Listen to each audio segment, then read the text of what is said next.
In this episode of the Exploring Information Security podcast, how to monitor the inner workings of a cybercriminal organization. Computers now have primary control of critical functions. Houston, recommend vector transfer. Your go for APU shutdown on time. Roger, go for deploy. Nice to be in orbit. Welcome to the Exploring Information Security podcast, where you will learn, explore, and grow your security mindset. I'm your host, Timothy D. Block, and in this episode, we will be exploring how to monitor the inner workings of a cybercriminal organization. With me to do that is Matthew Maynard, a seasoned cybersecurity professional with nearly 2 decades of experience across digital forensics, incident response, ethical hacking, and dark web research. Matthew is a published author, a frequent speaker at major conferences like ShowMeCon, Secure World, and Anti-Siphon, and someone who brings deep firsthand insight into the realities of cybercrime. Show notes can be found at exploresec.com/EIS. Feedback for the show, timothy.dblock@exploresec.com. You can hit me up on LinkedIn. Would really love if you'd go rate the podcast on your favorite podcast platform, or just if you're listening to this on YouTube, hit the like button. ShowMeCon dates, which is what this episode is about, is June 9th through 10th is regular conference. Training is June 6th through the 8th, and they've got 1-day training on API pen testing and web app pen testing, and then 3 days on forensics, intrusion detection, mastering InfoSec, hands-on hacking. It's all at showmecon.com. Use the Exploring Sec code to get $50 off. So really had a great conversation with Matthew on this. As you'll hear in the first part here, we kind of gush over going to ShowMeCon and speaking and interacting with people. So he's very excited for the conference. It's where, kind of he started getting involved with the community, and, you can hear us talking about networking and getting to talk to speakers and other stuff. So this was a really interesting podcast from the standpoint of like how you actually start monitoring. Recently, we did an episode on, how do ransomware gangs work. This one dives in a little bit more to how actually do like some of the threat research, and it's actually quite interesting. So yeah, with that, I guess we'll go ahead and get into it. And I started by talking to Matthew about ShowMeCon. So when I first started doing cybersecurity, I wanted to go to a conference where I could learn something, because I was new and I didn't really know anything about, cybersecurity as much as I would like. But I wanted to go somewhere I could see experts and have information and take something home. So I went to New York for ISMG, and it was the first one I went to. And it was just, and it's great for a lot of companies to go there, and I'm not, dogging you at all about it. But for me, it was just, there wasn't enough there. Whenever I got home, it was fun to go to New York. It was fun to learn some things, but it just, I was just missing a spark or a connection. And then I ended up finding ShowMeCon through like a Google search. And I'm like, well, this is in St. Louis and I'm in Hannibal. It's just, car ride away. And it had everything I wanted in, just in the description. And I've heard a lot of good things about it. And so like, oh, this sounds great. And from that day on, it's like ShowMeCon has been like my Graceland. And it's a wonderful place for everybody to go. If you want to learn something, you're in cybersecurity, and you go to ShowMeCon, it's amazing. You'll learn everything there is to learn. There's great talks, great people. I mean, it's an amazing place to go. And every time I just get giddy every time. Like I've accepted to talk this year. I was accepted to talk last year, and I get excited anytime. Like I put stuff out there for any conference, but whenever ShowMeCon says you've been selected to talk or to come, I'm like, oh my God, I can't wait. It's just like going home. Yeah, no, it's a great conference for everything that you just said. Absolutely. And they do treat and Dave's mentioned this, they treat their speakers like rock stars. So, and he accepts, he likes to rotate in speakers and other stuff. And, at one point I was, like you said, you went there and started submitting and got accepted. And I was the same way, where I was told about it, submitted and got accepted. And this was very early on in my speaking career for cybersecurity stuff. And I was shocked. But it was a very great experience, but it's a phenomenal, like you said, conference to go to, because I think it's like that mix between like a hacker conference, but then a more professional conference. It's got that nice little middle ground. and everyone there I've met has been phenomenal to talk to. Like I did a hallway con podcast last year where I just carried a mic around at a security conference, which was interesting. But we had some really great conversations about a variety of different things, and that was just to highlight some of the conversations you can get into at the actual conference. So yeah, and you can talk to the speakers. That's the wonderful thing. It's like if you have questions and stuff, it's not like we only have 4 or 5 minutes and then we're go, but making yourself available like at the end of it to answer any conversations until the the room clears and stuff. I mean, I haven't had that. The only time I ever had that was in Chicago when Kevin Mitnick was doing a talk. And nobody was talking to him, so I walked over and I'm a huge fan. Don't make it weird, but sign my shoes.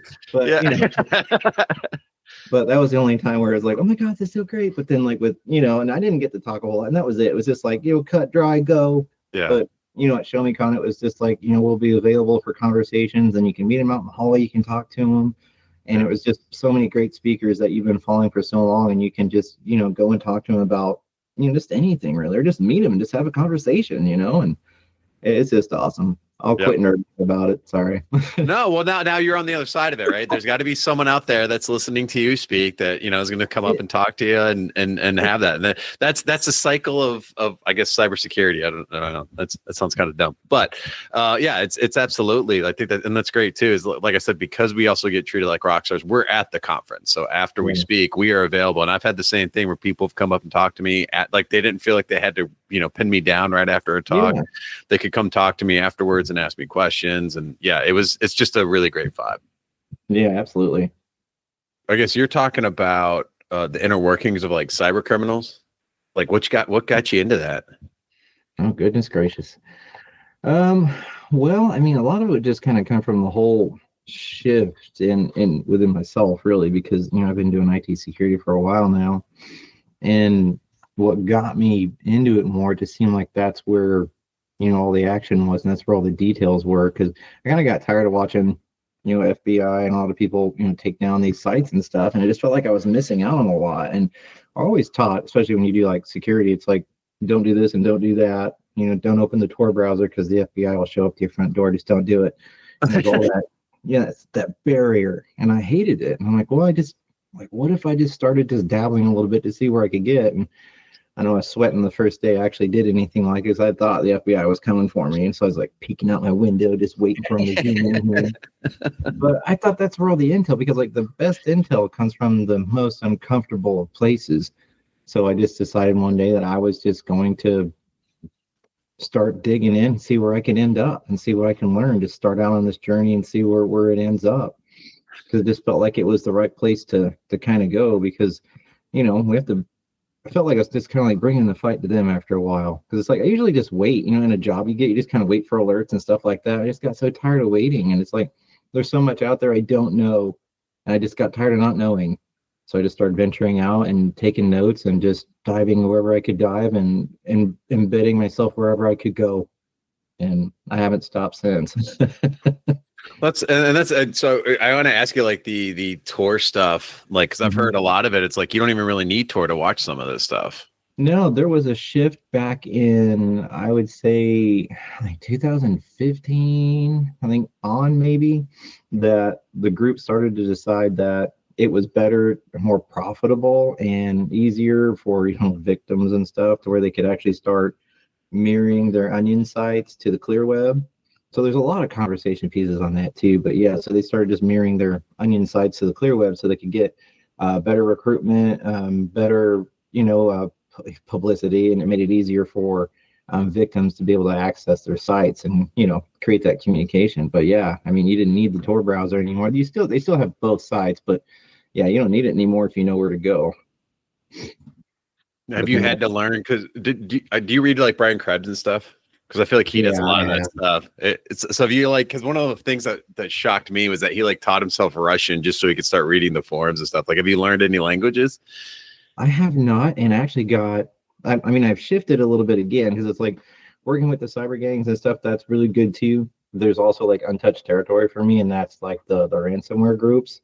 And I've started that initiative right now, where I've actually started infiltrating, trying to get a little bit more insight and a little bit more into their group, so that way I could get my hands on their encryptor so I could give them to, law enforcement and everything else so we can kind of help victims, trying to figure out, like, is there anything I can do to kind of help these things going?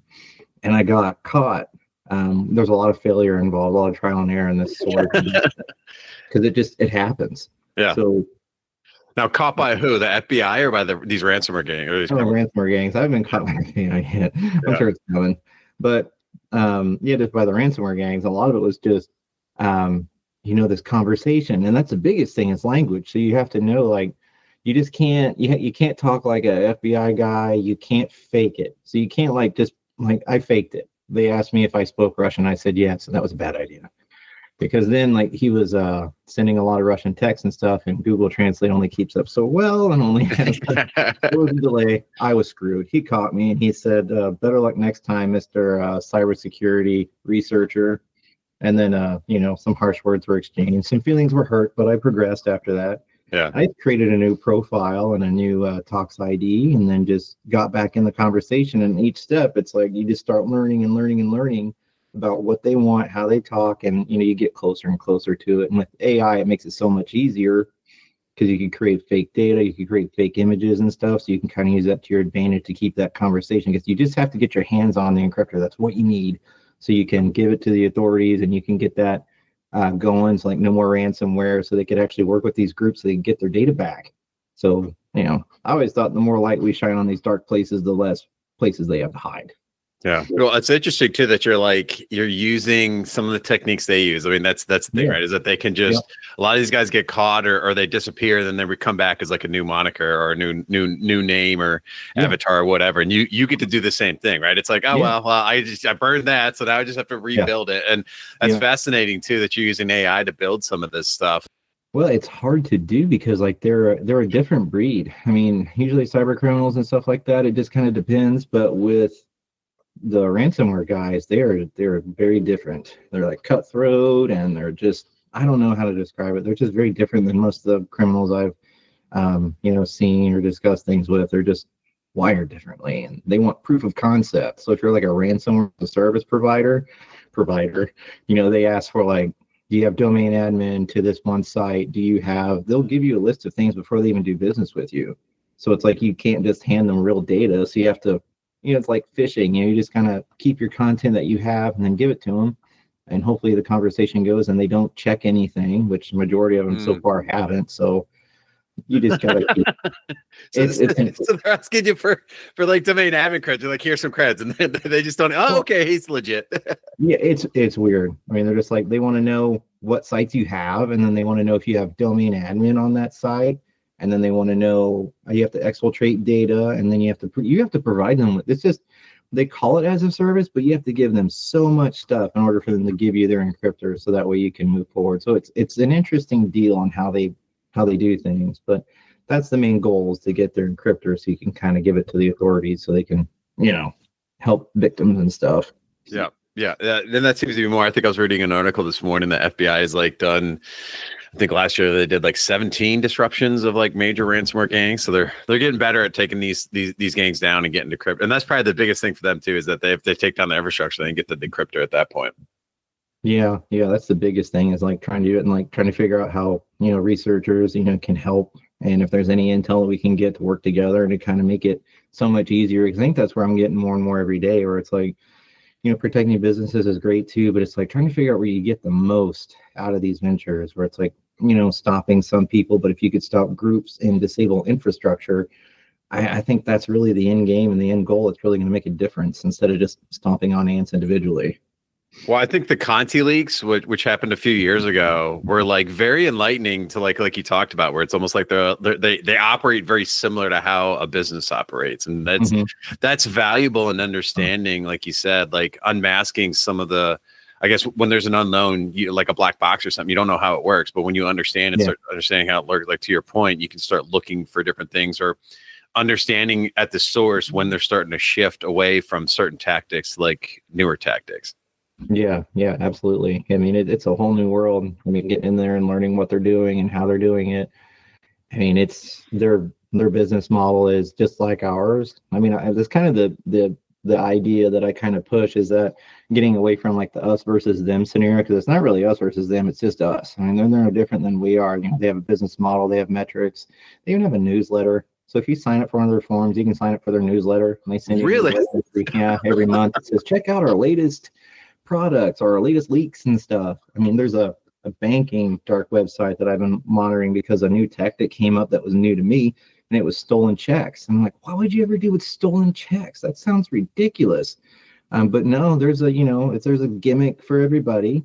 And it was kind of the same scenario where they've got all these stolen checks that either it's done, with an insider, or somebody grabs a check from the mail and then they post it up on the site and they sell it for a couple hundred, or they sell for $1,000 or more. And they just either wash them and then they, find ways that they can, manipulate it somehow. And I didn't even know that business existed, but it does too. Yeah, the insider thing is interesting because I was just reading about that, and I had a thought while I was reading about the fact that they are paying people to get access to stuff. So, for example, they were trying to get EDR bypass, right? They're trying to test their malware against EDR. And there are people selling their access to their enterprise version of the EDR for these attackers to be able to test that stuff. Do you feel like we're going to see more insider stuff like that, or is that always been going on, or what's your impression of that? Yeah, it's always been going on. I mean, it kind of goes with like the initial broker access, or the person who's selling that access. There's a lot of those on the web. There's one group, or there's one person that I've looked at too, and they're into the critical infrastructure, where they're selling stuff for like government, and they're selling stuff for military. That's their flavor of the, that's how they sell things. But then it switches to other guys who are also access brokers, and they have people that they claim, everything needs to be taken with a grain of salt when you're talking to, threat actors. So like there's a 60-40-10 rule that I follow. So it's like 60% they're your script kiddies, and then the 40% they're your scammers, and that 10%, they're the ones that you got to watch out for, because they're the ones who are legit business. And those are usually the guys who and I don't know how they do it. Either that's one thing I want to understand, like how they get the insiders. Either it's like through email, or I don't know how they get them to sell their creds. But yeah, I mean, a lot of times it's so much easier just to have somebody give you, their credentials for a couple $100 or whatever they're going to sell you for, or whatever that business model is, or it's you get 90% of it, or you get 10%, which, pretty much you got to watch out for that too, especially where a threat actor says, I'll give you 50% of what we're going to make, and that's it. And you're like, oh, it sounds great. You're going to go to prison. Like, oh, well, Well, like the Tesla engineer that was offered like $1 million to essentially load malware onto, which was, and I just feel like we haven't heard enough of this stuff. But and I imagine too, like you said, it is interesting. Like how do they find these people? Do they just like have a reach out, or try to identify someone disgruntled? This almost sounds a little bit like nation state type level. Almost you have to do a research on someone and see if someone's in financial hardship, or, if they seem like they're complaining a lot about their company online. I feel like those disgruntled employees could be, I guess, targets if you're paying attention to social media. Yeah, because it'd be hard for like just your average user to just, talk to, some threat actor. You'd have to download talks or something, or some type of, you do probably Telegram, I guess, is what they would probably have you do. And there's so much to get that conversation going. I don't think it would ever come from, just anything out of the just anything out of the ordinary. I mean, you'd have to have that, it wouldn't be like Nancy in accounting, who's never, really done anything on the dark web ever, and she's going to respond to an email from some bad guy give me your cred for $500 and we're good. Odds are it's probably somebody who's already in, has a way, technology ways to kind of get that conversation going. But I'd love to see how they get that started. Yeah. Maybe in the future we'll find out about that angle, because I feel like the security technology has gotten so much better that it is more and more of a human element is whether that's phishing or like we were talking about, insider threat. Mm-hmm. What was something surprising or unexpected that you learned about, I guess, monitoring ransomware gangs or cyber criminal organizations? I go back and forth because I feel like they are criminals. I never want to call them hackers because I feel like we're trying to move away from the term. It's more like attackers. And really, they are criminals because most of them are financially motivated, right? Yeah, I call them criminals, or I call them other things that I can't really say on, because that's the name they deserve, because it's like they use that language, in their groups and stuff. They'll say hacker or hack and things like that, and just you get the eye roll and stuff like that. But you have to, you have to be absorbed in it. So it's like when they use those words and that language, that's the type of stuff that you keep, you jot it down somewhere, because that's the language that they use. And it's like having an older brother or living in a frat house, because they're just the really, really obnoxious, really, really just off the wall kind of stuff you can imagine. But I would say, like, some of the most, like, surprising things that I've seen, I would say there's been a lot of things I've seen, but I would say, like, the things that stick out the most are two. It's like their business model and how well they're structured. I guess it shouldn't be surprising because we've known about it for years, but when you see it firsthand, as far as how their business model goes, and like when you join and you're monitoring all of this stuff, you have to abide by the rules. And you really wouldn't think that in the realm of ill and repute that there would be such thing of rules, but criminals have it. So it's like when you're on there, you have to abide by all the rules, and you have to do everything that's, all the guidelines and stuff that they have on there, because that's how their environment works. And the interesting part of that too is, like, those rules are really susceptible to the person who's leading the conversation or the group at that time, because they can make those rules disappear and enforce them how they want because they're in charge. But how that all worked and how each person responded to one another, and how they have, like, their own hierarchy, and who you don't know who the leader is, going in, but during those conversations you start to learn who has more rep than others, because that's how that works in those realms. The higher your reputation, the more breaches you have, the more important you are to the group. So just kind of learning how they structure that, and their different roles and their hierarchy was definitely something that I took was pretty interesting. The second one was how open they are about breaches, and that one was a new one for me. I have so many screenshots and notes of breaches that have made the news, that just you get to hear both sides, because you get the news articles that come out, and the companies will say, like, nothing was taken or nothing was done, or you'll get some that'll say a breach happened, and they'll give you a few boilerplate ideas, and that's pretty much all you get. But to be in that particular point of view, with the actual threat actor who's actually did the breach themselves, talking about how they did it and what they got, and you're doing business with the people of that breach, and they're like, no, nothing ever happened, that's not true. And you just kind of watch the story unfold from a different perspective. And I never really thought that they would be so open as they are about things, but they're really open about how they do it. And that's very important for, like, intelligence, because you could take, notes. Everything is about detail and notes about what they did, how they did it, how they're able to move data, how they're selling it on the back end. You don't really understand who they're selling it to, but there's a lot of that conversation that goes on that you wouldn't really think would be out in the open, but it is sometimes. Yeah, that's interesting. It sounds, like you said, it sounds very much like an organization, right? I almost want to ask if they have to, like, watch security awareness videos. I think they're going to get there, because I feel like sometimes they have some OPSEC problems and some other stuff. They're going to create their own security awareness, and they have to create their own EDR, because they can't use, they can't go to Sentinel-1 and get an EDR, because Sentinel-1's going to flag a lot of their stuff just right off the bat. So some criminal organizations are going to have to create their own EDR for other criminals to use.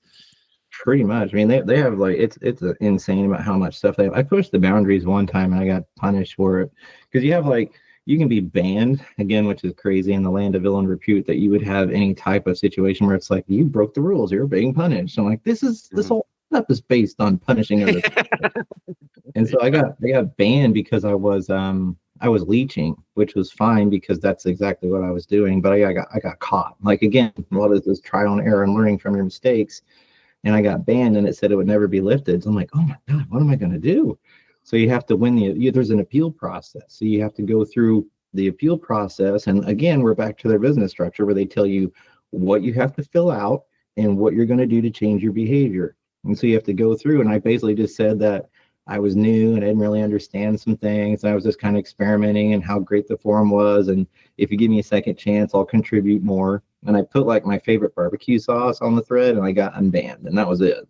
So it's like those little things mean the most. And it's silly, because it's like that's all it took. It took a lie, And it took a follow through of something that was perfectly innocent to show that I was learning and I was doing what they wanted, and that was it. Yeah. Yeah. At some level, they have to trust, and they have to have people, in these, Yeah. I don't know if I call them forums or what, but in these organizations to, have people contribute, because I imagine their talent pool is limited as far as how many people that are willing to go to, try to put their, morals on the line. Oh gosh, yes. Let their ethics slip away like a TCP packet in the breeze. Yep. So I wanted to ask about the lingo, like, because you mentioned there's a certain lingo, like, I guess, I don't know if there's a gaming culture lingo, or if there's a particular lingo that you can kind of point to, or even just explain about like what their lingo is kind of. Yeah, it's exactly like you would, to me, I describe it as, and it just, they're all so different. You can kind of tell, I would say you can kind of tell how, not really how old they are, but it's just the language changes. You get some people who, it's like I'd say it's kind of like a 16-year-old brother at times, and you're just growing up with them. And then it's a lot of the game lingo. They use the word bro a lot, which drives me nuts because I hate that stuff. But that's how it is. Like they'll just say, bro, fix this and this and this. Or there's a lot of slang. There's a lot of the group that, I was exposed to at the time, they're a horrible group. They're I'm just gonna say they're very racist. They've got a lot of bad ways about how they do things, and a lot of times it comes into how that plays out. But most of the language is just basically like gamer language. They use the word bro a lot, but it's just little short paraphrase of words. It just kind of depends on the person. A lot of times they seem like a younger crowd, but then you kind of get the guys who are a little bit more seasoned, and I say that because their rep counts up a little bit, and they're pretty straightforward on some things. They're very technically savvy, and most of the time, most of the conversations on chats and stuff like that are just about they even have like a world news section, so a lot of times they talk about what's going on in the world today, but most of it is just kind of their own little lingo, which is just like gamer language or technical language, or just little, it just kind of depends on the person, and it's different every day when you log in. Yeah. No, that makes sense. That makes total sense. Yeah, it's interesting because you've already said newsletter, but I imagine, they get some of their own intel, and they have to pay attention to certain things going on. And, I would imagine they're very interested when another gang or organization gets taken down by, the FBI or Interpol or some other organization like that. Yeah, you named two that happened on the forum that I was on. It was, I think they've been down like 3 times at least, so it shows their business model as well as they're able to recuperate and get back online. But it was, I think it was like the FBI for one, and then it was for the second one, and then Europol took the other one down. And that was an interesting one too, because it came at the hands of at the forum, it was one of the most elite members there who did it, and he was the person who was in charge of the forum. So it was like the Mr. Rule Enforcer became the rule breaker, and then because of what he did, got the forum taken down, and then it got brought back supposedly. And it's always been rumored to be an FBI honeypot, but yeah, that's the other thing too, is you never know if it's coming back as an FBI or. You can see how it just gets like into this whole mess of things, and you don't know what it is. You really don't know. Yeah. You just kind of, watch it different ways. But it's like the guy who took everything, was responsible for it. The next time it got brought up, got promoted to owner. So it's like, I don't get this type of situation, because it's like, I would think that if you were the one who broke everything, you would not get promoted, but that happened. So he ended up running the site, and that was that, I will say, that happens in legit organizations too, by the way. I've seen plenty of people in my industry get promoted after breaking stuff, and I'm like, why did this person get promoted? What's going on here? Yeah, that happens. So again, very, very, very much mirrors a lot of our own organizations. So that's interesting. How did you like? How do you stay safe, like observing these cyber gangs? Like, what are some of the things that you've learned through your trial and error? Well, and that was one thing too about starting out. We're back to trial and error again, because it was just getting onto the sites was a big thing, because you never know what you're going to be walking into, and you have to know once you get on these sites that and investigating these things, that there's always a possibility of seeing things that you can't unsee, and doing things that could be potentially harmful. So you have to be really careful. And I have a rule set of I have a rule group of things that I do whenever I start out on things. It's like, don't say stuff, don't buy stuff, and gather intel are pretty much my 3 rules. And that's being quiet, when you're on the forum stuff. Don't engage with anybody, don't talk to anybody. You're not there to be friends with anybody. Nobody's your friend. And you don't buy anything because, well, it's stolen. So you don't want to do anything there. And gather as much as you can. So you're going to be gathering screenshots, you're going to be taking dates, you're going to be taking names, you're going to be gathering language on what they're using, their hierarchy, important breaches that are coming up, breaches that are ongoing. Usually in their circles, they use Telegram and Talks. Those are big ones. Talks usually whenever you're wanting to exchange with a particular person, and usually it's either for chat or business. I know a lot of ransomware as a service providers, they're the ones who use Talks a lot, and that's usually if you want to engage with them to, use their service or whatever. Using Tor browser is great too in a lot of cases. I don't use Tor as much anymore because it's just slow whenever I'm trying to do some things, but I do use it as well. You can use VMs and some type of anonymized service. Stuff that you could walk away from is very important. So if something went south, you could just burn it or get rid of it. That's the stuff I learned from them. And that was the interesting thing is, one of the reasons why they're so successful is their business model, but as well as their ability to want to share information. And they're very open about how they do things, and they don't hide anything about it. So it could be an FBI person or it could be a cyber criminal, but you just watch and learn what they do and how they share things, and then you just mimic that. That's pretty much all I've learned so far. Yeah. No, mimicking, I imagine, would be very important because, like you said, you got to pick up the lingo. You can't, and as you mentioned, you can't use Google Translate because that was one of my questions. But it sounds like it doesn't. It sounds like everything else, right? They can call you out because there's certain slang and lingo within that language that you're not using, or you're. And we see it on the other side of it in phishing emails. You can tell when there's a phishing email that it's like they're using AI to try and create the phishing email because this word doesn't make any sense in this sentence. Yeah, I got found out big for that. And then the next time I just started talking, and I got more success out of just being honest. Or it's like, you have to use the lingo. It's like, hey, bro, blah blah blah, and you just start, and because that's how they talked in the first one. So you just kind of gather it and you just replay it and just kind of get where you're going and learn how they talk. It's usually short, and don't worry about grammar. If you're being, that's not going to work. You just want to, talk. Don't worry about as much, and just kind of go from there. Because when you start correcting and talking more technical, they kind of catch on. Because I think one ransomware group I was talking about, I made the mistake of asking, like, I can't remember, but it was something about the ransomware as far as like how it works or what processes it stops. Because they told me you had to like disable the AV for it to work. And I'm like, that sounds really dumb. I don't even think this is going to work. But I was talking to them about that, and they're like, why do you need to know this? I'm like, oh God. I'm done. Eject. Yeah. So outside of like lingo and some of that, like what are some of the other challenges you faced while monitoring the stuff? Well, a lot of it was just like I mentioned before. It's, I hate saying it. It's just, breach forums is an example of one of the forums, and it's just getting in there and gathering that intel, and then things go dark, and then that's out. So all the intel that you've gathered, all the stuff that's been waiting, it's gone now. And you have to go to the, Telegram channels and, dig around a little bit and try and see if you got any groups who are talking. Twitter's really big about it too, about, I can't believe I'm saying that threat actors and certain people have Twitter out there and they talk about what they're doing or what's going on. So you have to hit, the papers, and you got to start reading about what's going on if there's a seizure, or if the site's been taken down for whatever reasons because of internal conflict or external conflict. Because that's the biggest thing. Is like you can gain so much intel and get a foothold on some things, and maybe some things that can help other people, but if there's a government seizure, that site's gone, then you have to wait for them to relocate. Because usually when a seizure happens, it doesn't really stop entirely. It just pushes them deeper somewhere else, and they either spin up a new site or they join a new forum. So you have to go catch them or try and figure out where they're going.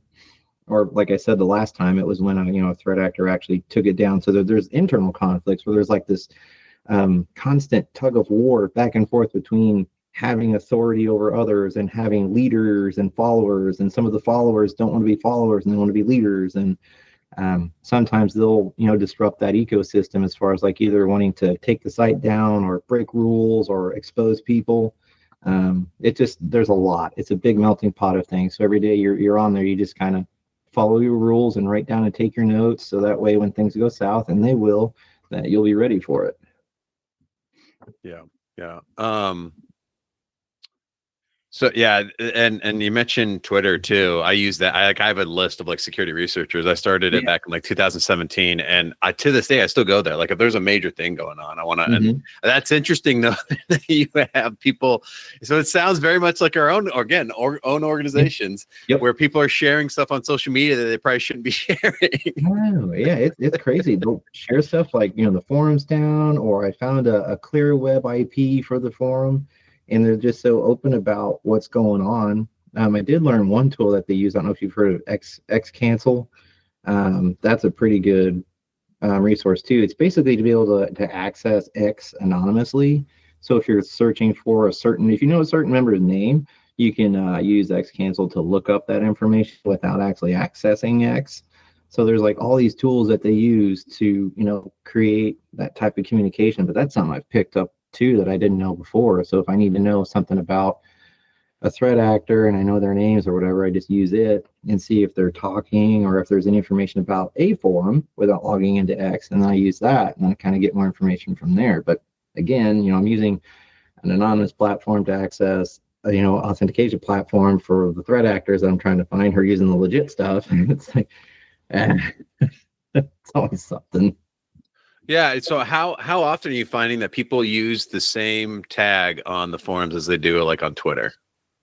It's definitely a common thing. It's usually the threat actors have a name, and that's again, we're back to reputation, and reputation versus, anonymity. It's like they go, they're supposed to go hand in hand. Like I never use the same name for anything when it comes to those. I never use the same ID. I change it constantly because it's like, I don't want to have the same, it's like, it's like a Batman villain. It's like the Penguin. Let's go find him. Like he's not anonymous because his name is the Penguin. We always know the bad things he's doing because he keeps the same name. But that's kind of what they do too, to a degree. Like Intel Broker is the first criminal that I've actually investigated for the past 3 years to gather as much intel that I could give. Like, I doubt I'm going to make a big difference as the FBI, but his name's the same pretty much wherever he is because it's reputation. Everybody wants to know who he is and how powerful he is and all the bad things he's done, but that's his name.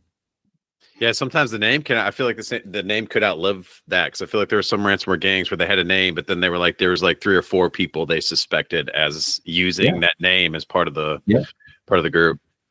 And that's been some theories in the certain circles, is that the threat actor is actually actors, and it's a name that they kind of hide behind. And I kind of wondered that too, because I've doing an investigation right now where it's like I'm talking to one person, and that's the idea is the identity is tied to one person. But during this conversation, I kind of noticed that the person I'm talking to actually isn't that person. It's like a person who works for them. And it just it was interesting where it's like, we'll have a builder for you in 30 to 40 minutes. And then there was more additional information. Like, I bet you were talking to the guy in charge and they told you to get more intel, and you're just kind of playing the middle guy. Yeah. No, for sure. So I feel like we kind of skipped over this a little bit maybe, but like, how did you actually get started like finding this stuff? Because I feel like it's not, did you just go to Google and start like doing research and digging in, or like, what's the starting point here? Well, when I started, a lot of it, I'm trying to think back to what it was and what pushed me over the limits. And I think it was just, like I said, there was a lot of FBI. I think that was it. What got me started was there was a FBI seizure of a website, and I'm like, all right, it's like one for the good guys. I'm like, this is amazing. We're really doing great. And then it was 3 days later, the site spun back up. And I was like, well, this is weird. I'm like, that's crazy. And then you could go to different researchers, and you could go on the web and you can find all these links, because there's tons of security researchers out there, which is a wonderful community about us trying to bring an end to as much crime as we can, or at least try, because that's all we're going to do is try. And their research is wonderful. And they've got, a lot of, I think a Ransomware Live or Ransomware Finder. But there's a lot of groups that actually have their onion sites, and there's a lot of data out there that shows where these sites are, which is interesting, but it's out there. And so a lot of it was just a lot of, Googling and reading articles. A lot of those articles cite other writers. Also just Googling underground forums. I think this is when I first started doing that too, and learning about, what was out there. And once you start digging and finding things, they kind of link to other things as well. So you start looking, and nothing is kind of like off the table. You just kind of keep going and digging, and you just kind of figure out what you're comfortable with and what you're not comfortable with. When I started, it was just, I think Alphabet was the very first forum I ever started investigating. That was forever ago. And I didn't get much out of it at the time because it was just, I think a lot was like guns and drugs and things like that. And I just like, that's not going to help me. I work for healthcare. We don't do any of that stuff. But, it brought in the conversation of getting into other forums as well, because that's, you just start building and finding out where you're comfortable and where you want to be. And if you're looking for like stolen PII or PHI or social security numbers or banking information, you start to realize a lot of those forums that you're joining do have them. And so you just kind of start investigating where you're comfortable and where you want to be and just kind of go from there. I mean, that's how I learned the basic order to get where I am right now. Yeah, it's a bit of curiosity, which is something we always recommend to people inside, wanting to get into cybersecurity. Yeah, Mm-hmm. and you mentioned ransomware.live. I recently found that website, and that site is phenomenal. Yeah. Like you said, I didn't even think about that, but it's got all the groups there. It's got victims. It's got screenshots from like their main webpage. So that's definitely a huge. I've started using that because I write. Working and being in security awareness, and this is just probably something I've always done. Is just like you said, like I just read stuff. I'm not looking to like dig in, go as deep as you, but I do like to understand like how some of that stuff. Read, people like you that provide insight into some of that stuff. I love reading that kind of stuff. So I do kind of like a little threat intel internally of like, here's some of the tactics, here's some of the techniques. I might turn it around. As part of like our simulated phishing program, because I want to like have people practice on stuff that we're actually seeing out instead of just sending them, random fish. I'm trying to do that. So I'm trying to do a little bit of threat intel on that. So that's a phenomenal site I've recently found. Yeah, it's a great resource, especially for like, phishing and how AI are changing things now, especially making it harder. A lot of the threat actors, if they're selling, phishing as a service, and there's a lot of that in those marketplaces. And that was a really great advantage because learning how they're successfully doing, the phishing, this was before, they started getting into the whole AI thing. And it was back when they were using like Evil Jinx and, there's some other ones out there. Everybody's got a gimmick on, what they're doing, and they're successful and they work. But a lot of the threat actors, back to the business part, will give you like a 6-hour POC or whatever you want to call it. And it's like, here's the address and here's what you can do. And you can look at the platform. So you can actually log in anonymously and view the same platform that's being used to target your organization and kind of look at and gather a little bit of intel. In some cases, if you were, clever enough, you could also, pay in Bitcoin and kind of run the platform and do your own stuff and gather intel that way. But a lot of the tools that they use, you could also get on GitHub and stuff like that. So they've got so much information. They like to talk about how they're compromising companies that you could actually just look at those tools yourself and run those internally, or learn more about them. Like I said, they always want to share information, so that's one good thing about it. No. What are some other resources you recommend for diving into monitoring cyber criminal organizations? To tell you the truth, I think a lot of the tools that I've used right now are pretty much what everybody uses. I knew like when Telegram, I never used Telegram a whole lot, and I didn't use it until there was that piece out recently about how it was used for criminal activity and stuff. And I think there was an arrest or something going on about it. Yeah. The founder was arrested in France and was told that you have to start like doing, because they weren't doing any takedown notices, and like you have to start like at least trying. Yeah, and I thought, well, that's weird. I'm like, there's no way that can be done. And it's like, I'm sitting here using Telegram to like get all my information from all these criminals because they have their own Telegram channel. And I'm like, what in the world?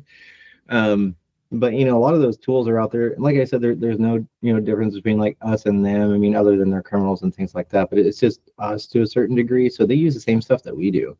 Like if you're thinking like Twitter, they use tons of that.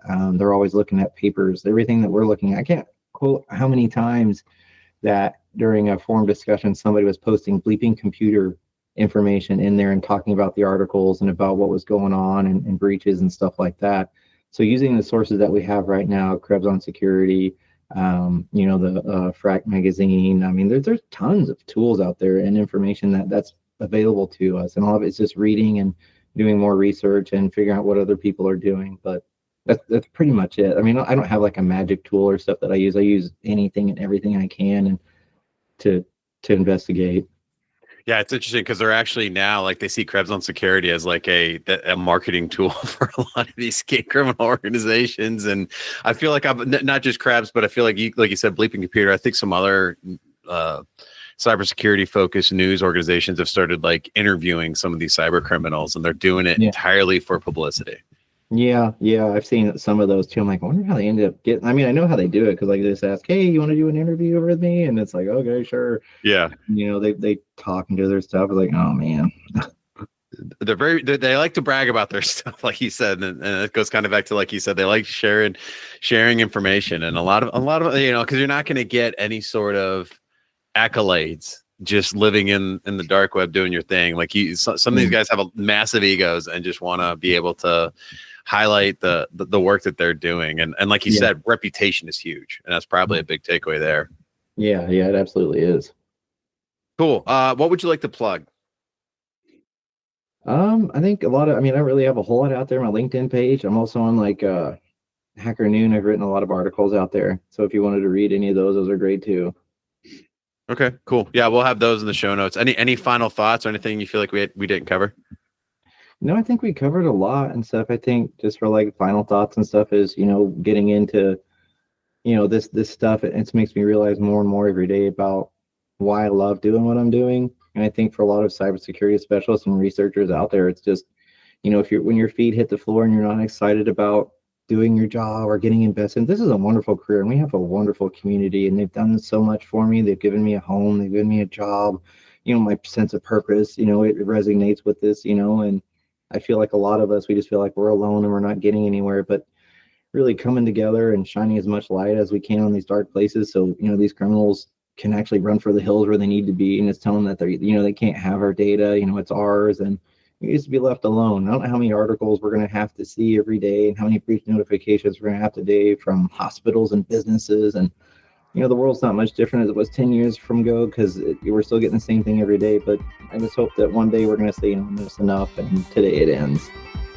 Cool. Yeah. So, thanks, Matthew. Thank you for joining me to discuss how to monitor the inner workings of a cyber criminal organization. Yeah, thank you.